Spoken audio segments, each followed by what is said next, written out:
our keynote speaker. She's the Senior Director of Developer Experiences within the product organization at PayPal. Before PayPal, she was a strategic technical partner to eBay's chief architect and VP of Developer Ecosystem. She has a master's in public policy and a business degree in information technology. Mudita is passionate about empowering customers by deploying initiatives for financial literacy and enablement. We're so excited to welcome you, Mudita, as our keynote speaker. Thank you so much for making time to attend this session today. It's truly a great honor to be doing this during the International Women's Day week. To all the wonderful people who are joining, please make sure to say a big thanks or a pat on the back to the wonderful women in your life who support you and are great advocates for you. So with that, I wanted to talk a little bit today about how do we think about developer-centric design and technical approaches when we build out a solution for this audience. The way I've structured the discussion is to ensure that we get through the persona, who is a developer, how do developers typically interact with systems, and how do we really champion a developer when we build out solutions that are specific to this technical audience. Please throw in the chat in case you're not able to hear me because I'm not able to get the response back. Or if you have any questions, please make sure to put them on the chat as well. The session goes for about 20 minutes. I'll try to end within 15 minutes or so that we can get some questions at the end as well. So let me move to the next screen. A warm welcome again. Wanted to share just on this wonderful week, wonderful occasion, a couple of things that I'm admiring about women, women that I look up to.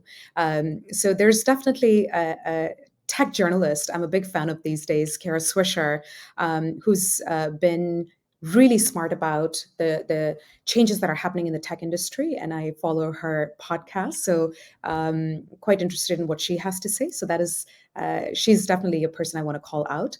And then, of course, a big fan of Eleanor Roosevelt, and a quote from her that always inspires me, but certainly inspiring me in these days, is "The future belongs to those who believe in the beauty of their dreams," which is always true, right? I mean, there's something beautiful about things that we build and things we aspire for, and absolutely fighting for that future and believing in that future is something that we dearly hold to our hearts.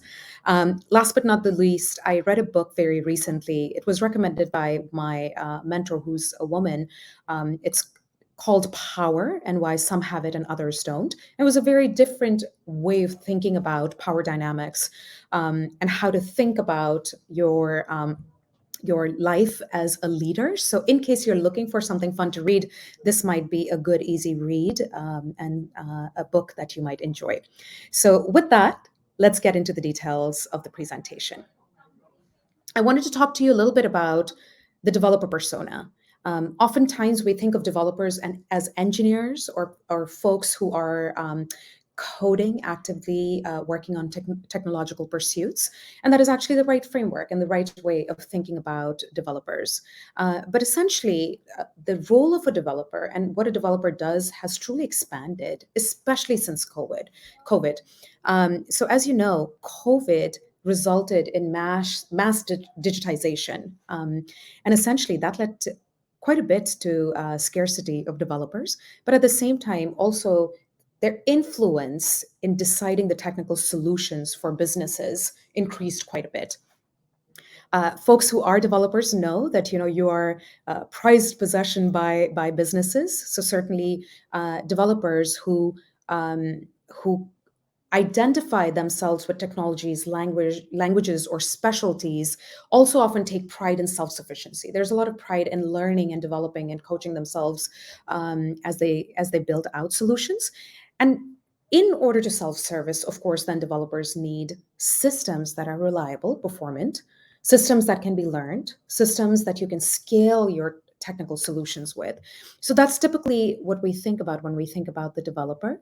And in some studies, we've found that over 35 million folks across the world identify themselves with developers. And I bet the number is actually much higher because there's this category of business developers, folks who don't do coding and development as a full-time gig, but certainly are savvy with technology and are often putting out technical solutions for their own needs or the business needs.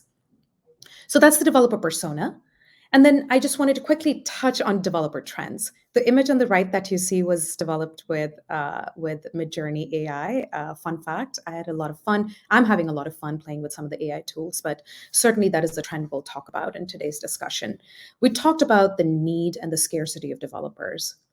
Ergo, the importance of developer productivity is equally important, and making sure businesses build tools, platforms that can increase developer productivity is increasingly seen as an important area. In addition, developers themselves think that their role and their influence in business decision making is growing and will continue to grow. And the last 2 points, point number 4 and 5, are really interesting.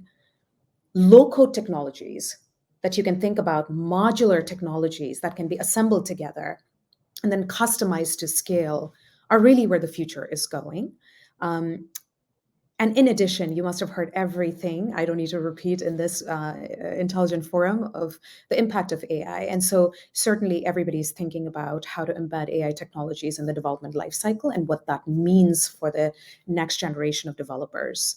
So those are roughly the trends that we are seeing in the market. And I've attached some reports as well that you can Google and look up. But certainly Gartner and Forrester talk a lot about these trends in the market.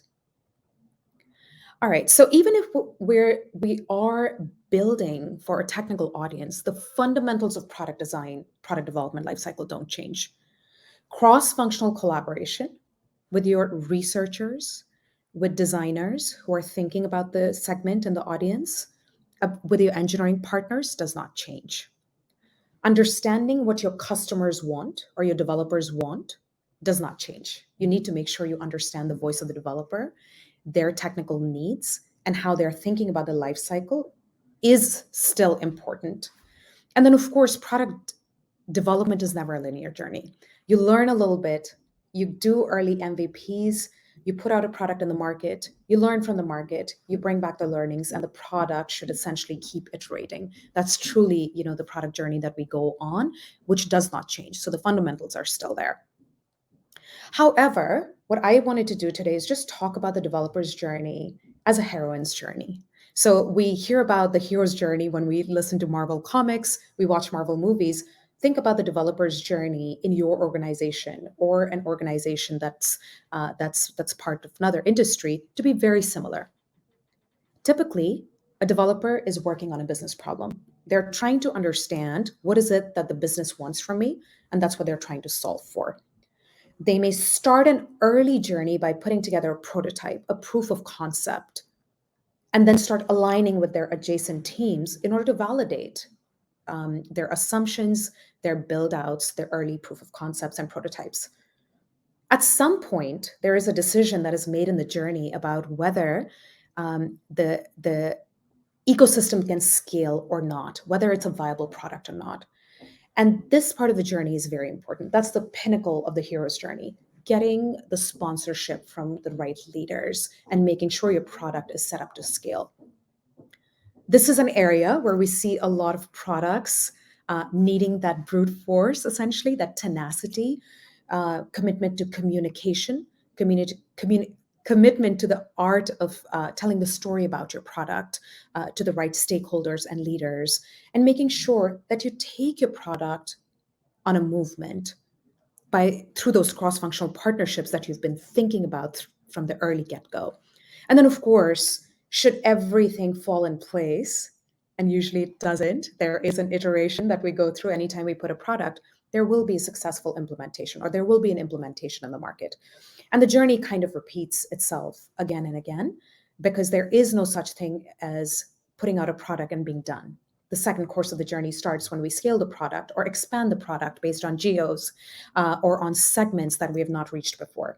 So if you think about when a developer is going on a journey, they're doing the same thing. They're trying to solve a business problem based on the company that they're serving, based on the merchant they're serving, based on the business they are serving. They're aligning with their stakeholders. They're trying to get sponsorship from their leadership teams. They're building out the solution and then putting it out in the market. So very similar to how we think as in-house developers, in-house engineers, there's a parallel story happening for people who are consuming your product, integrating your product, and taking it to the market. Then let's talk a little bit about when you design for a technical audience, what are the best practices that you should use? Certainly, that outside in approach, walking a mile in your developer's shoes is critical. And that brings us to the point of customer centricity. Reliance on your UX research team can actually be hugely advantageous. But in case you do not have the right resources, there are many ways to talk to your customer and making sure you always are listening to what the market is saying. This can be done through social channels. This can be done through actually just having some surveys run. This can be done by running large scale studies or market research as well, and understanding what are we baselining against, where do we want to go, and how do we see the delta of our product, and how do we slowly get there. There's another huge value add statement for developers when we build for a technical audience. We have to think about how a technical audience's journey fits in the larger business ecosystem. So let me take an example from PayPal. Folks come to PayPal, developers come to PayPal because they often want to implement a payment system for their merchants or for a business that they're working with. And they typically start by trying to understand, does PayPal fit into my narrative, into my business? How will I make sure that PayPal as a payment service provider fits with the rest of the back office management that I have to take care of? And so a developer is thinking end to end. They're thinking about the entire business process, and a payment service is part of the entire journey. So it's almost like when you are thinking about a developer's journey, you have to understand from their shoes, what is their end to end? And that is truly the customer empathy and truly walking a mile in your customer's shoes. That is important. And of course, that requires patience, that requires honing in the craft, that requires us speaking to a lot of our stakeholders to really understand what's going on with the journey, because we're just one human, obviously, and it's hard for us to know everything about everything. Therefore, your relationships will be very key when you lay out the groundwork in order to support any persona, and especially the developer persona. Last but not the least, I would say taking action. Of course, you don't want to be in an analysis paralysis. It's very important to communicate with your technical audience, with your developers. They'll give you very quickly what they like, what they don't like. I'll tell you, it's a very, very vocal audience, the developers, and that's actually truly advantageous. While the feedback might feel sour sometimes, but it's very important to listen actively because developers want to be heard. Their time is precious. Their efforts are precious for the business as well. And therefore, ensuring you study and listen and communicate with your audience and your developers regularly is absolutely critical part of your mission. And then, of course, the traditional product principles. Please keep an eye on your competitors. That is extremely important, and seeing what's happening in the industry. And of course, making sure that your executives are continually on board and they see the win in your efforts is equally important. And I cannot emphasize this enough. Oftentimes, when we're leading passion projects, we are leading and building products that we truly care about, making sure managing upward, managing laterally, and managing our teams is a critical component of the way we scale our ideas and our product. I just talked about that, so I won't belabor the point. But essentially, making sure that our sponsors also understand that a successful implementation is truly never done. And this is an iterative cycle, is an opportunity for education and alignment with the leaders early on. But through that sponsorship, through that alignment, what happens is an opening and essentially an opportunity to make sure that executives are able to provide us the resources as our product needs scaling over time or might need a different time of lateral shift over time. So let's say if you're moving from one market to another market, you will definitely need a lot of guidance as your product scales. So therefore, making sure you're aligned with your stakeholders and especially your sponsors is extremely important. And this is my last slide. Designing for developers actually starts with bold collaboration, a bold vision, and certainly an okayness with learning iteratively through your experience. An outside in approach is very important. Being able to listen to your customers and your developers is extremely important. Sitting on that feedback and executing on that feedback is equally important. And that's where the virtuous loop of product iteration it comes in. This never stops, and that is truly the joy of building a great brand, a great product, is making sure that folks who are using our products are truly listened to. And then, last but not the least, your first MVP always is important, but so is the executive sponsorship, so that you can fly high and fly bold. So thank you so much for listening to this quick presentation about how to scale and design systems for developers or technical audiences. I'm happy to take questions and happy to dig into any point that you found interesting. Thank you so much, Mudita. This was wonderful.